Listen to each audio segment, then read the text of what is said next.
ইয়াস, জিততা গেছি, নোয়াখালী জিততা গেছে।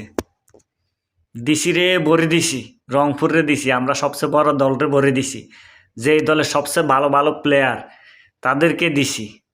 আমরা নর্মাল কোনো দলরে হারাই নাই, আমরা সবচাইতে নর্মাল দল, আমরা হারাইছি সবচাইতে বড় দলরে, দিছি। আবার ইনশাল্লাহ সামনের ম্যাচগুলো আমরাই জিতবো। দেখো সবাই, দেখো কিভাবে হারাইছি তাদেরকে।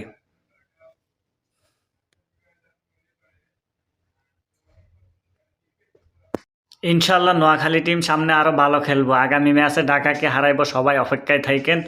ইনশাল্লাহ সবাই নোয়াখালী টিমের সাথে থাকেন, আশা করি দেখবেন নোয়াখালী টিম ভালো কিছু করব। তারা নতুন দল হিসেবে আসছে, এই কারণে হয়তো কিছু বুঝতেছে না, সামনে আরো ভালো কিছু করবে। আশা করি সবাই বাকি খেলাগুলা দেখবেন, তাদের দেখবেন ইনশাল্লাহ তারা আরো ভালো কিছু করবে।